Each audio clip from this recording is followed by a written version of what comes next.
Okay, so behind me over there is the entrance to the Raohe night market, which is my favorite night market for various reasons. First and foremost, it's because of the organized chaos of this night market.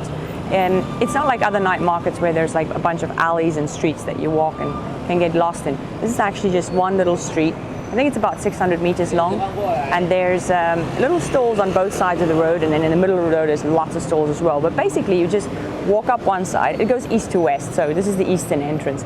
So you walk up one side, you get to the end, turn around and you come back the other side, and it's as simple as that.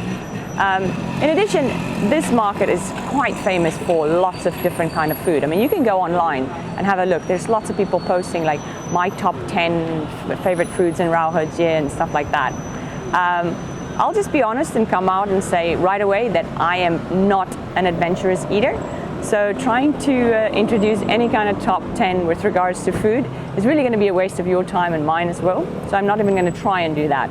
So instead, I'm just going to walk you through the market and show you the things that I like in the market. Yeah, some of that might be food, but for the most part, it's a bunch of other stuff too.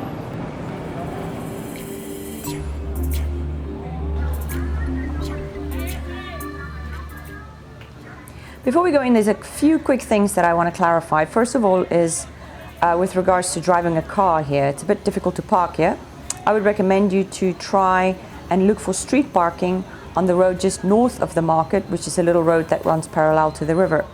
Else, if you go to the Songsan train station, I think they have a big parking lot there as well. Today I will be walking in from the eastern entrance of the market, which is where you would get out if you took the MRT, Songsan Station exit 5, I think.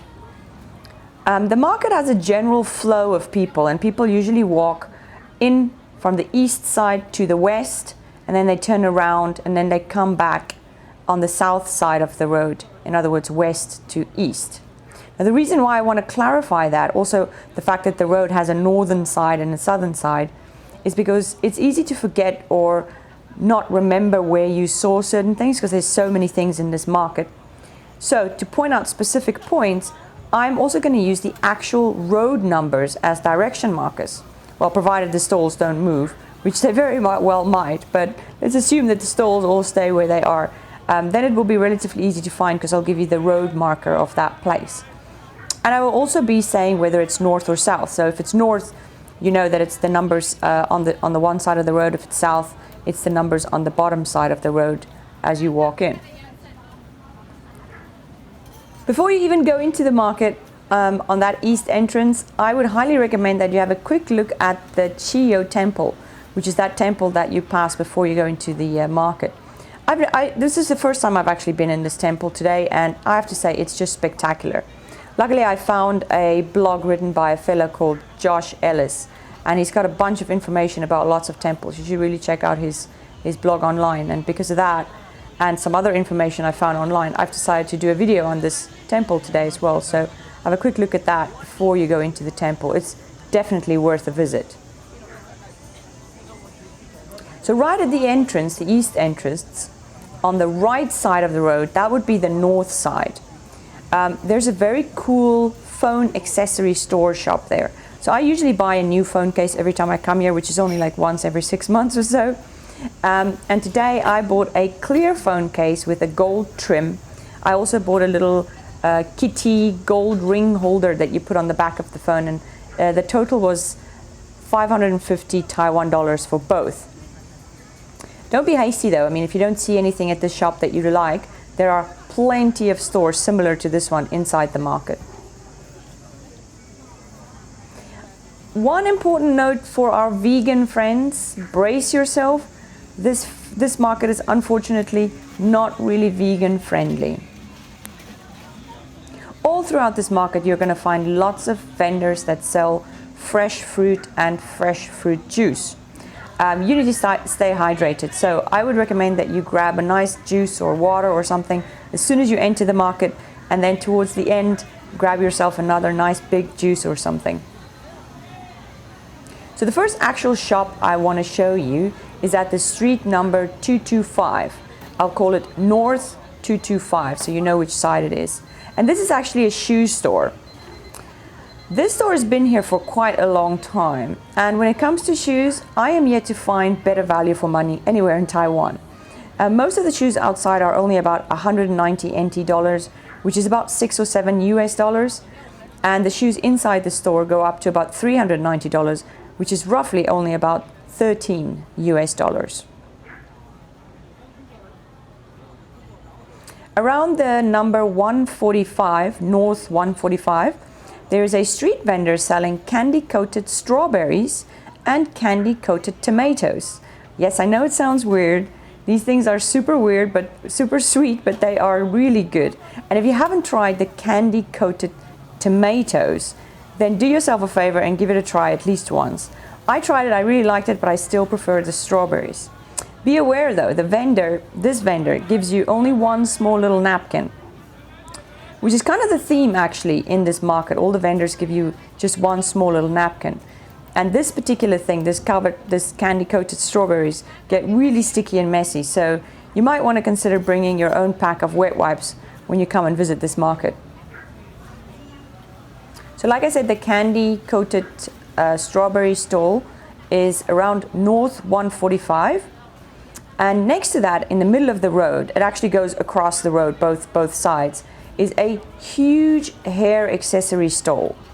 It also runs to the southern side, and the southern number would be 126. So around North 145 and South 126, that's where you're going to find this hair accessory store. This one's been here for a long time too, and they have lots of great hair products and hair accessory things to choose from. And a lot of that makes really good gifts, by the way, and it's all very affordable. This market also attracts lots of new entrepreneurs. They can rent a little spot or a stall on a short-term lease just to test their products in this market. So you'll find lots of new innovative products and even food. I found lots of great innovative products here that made for really good gifts. The Taiwanese fried food stalls are not really special to this market per se, but it's definitely something that you should give a try. I think it's called Lu Wei in Chinese, the stall.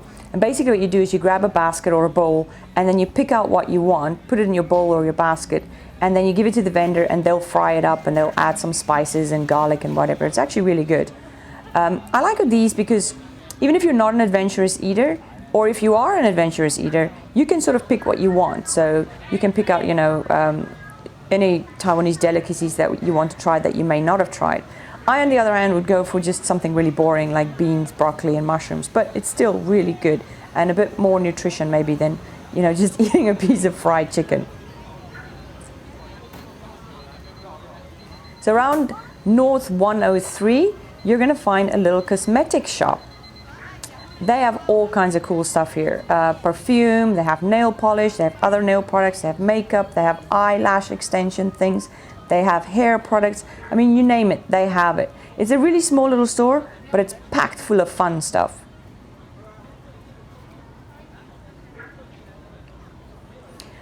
So I've walked all the way from the eastern entrance now to the western entrance. So I'm going to make a U-turn, and then I'm going to go back on the southern side of the street. And the first shop that I want to introduce on this side of the street is South 156. And it's a $10 store. Again, $10 store is not really specifically special to this market, but you can find anything in this shop. Quite frankly, anything. And not everything is at $10, but it's definitely worth going in and having a look around. And also they have at the front of the store sort of like key rings and little souvenir type things that you can buy as well. And it's all very affordable and lots of stuff to choose from. At South 172, the middle section, there's a guy that sells perfume. And he's been here for as long as I can remember. And I've bought lots of stuff from him. I see he's also sort of expanded his product range. Everything is very affordable and it's pretty good quality. If you want to have a bit of fun, at South 190 there's an air pistol shooting game. It's not really my thing, but it's pretty fun, and I think it only costs about 100 Taiwan dollars or so to do one round of shooting, and people seem to really enjoy it, so give it a try. Next door to that, across the street, is South 194, and that's where you're going to find a little fried chicken stall, very good fried chicken stall. I didn't film the bathroom, but there's a public bathroom right about this area too. Alternatively, you can use the bathroom at the temple at the east entrance where we came in. At South 196 is my favorite shop in this market.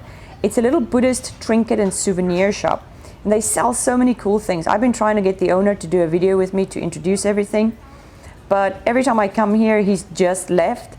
I'll keep trying though. One thing I will show you are these little gold lucky charms. It looks like a little hat, and you stick this on your office phone, or you carry it in your bag or your purse, anywhere where you want to attract good fortune. So put it somewhere where you have money going, or receiving phone calls to make orders or stuff like that. It's a little golden lucky charm. Not far from the Buddhist shop, you'll start seeing fortune tellers. They use all kinds of different methods. Some use birds, some use other things to do your fortune. I asked one guy if he did it in English, and he said yes, and pointed to his Google Translate on his phone. So I think it's probably easier if you spoke Chinese, or if you had someone with you that can help you translate if you wanted to have your fortune read. Around South 232, there's a small place that does foot massages. But even more interesting is what happens outside the store on the sidewalk. There are beauticians that do facial hair removal, and they use a traditional style of doing it. It's a string method that acts like tweezers, and this string plucks the hair out of your face. I've been very tempted to do this for a very long time, but I've never been quite brave enough to try it. It's worth a look though. It's very interesting to see how they do this, or maybe you want to give it a try and you can let me know how much it really hurts. So finally, when you're done shopping and eating, your feet might need a bit of pampering. So you can go to that store where they do the hair removal. I usually walk back to the North 107. There's a visually impaired foot massage place over there where most of the people that work there have some issue with impairment of vision. Warning though, this is a traditional place, so it's not for the faint-hearted. It's pretty damn painful, if I may say so myself, and it's not very glamorous either, but I really like supporting these guys. And if you did want something a bit more tourist-friendly, just walk a bit further down to North 99, which is a very nice place. I've been there before as well, and they do speak English, they do very nice massages, and they're much more gentle, and they also have a nice clean bathroom that you can use.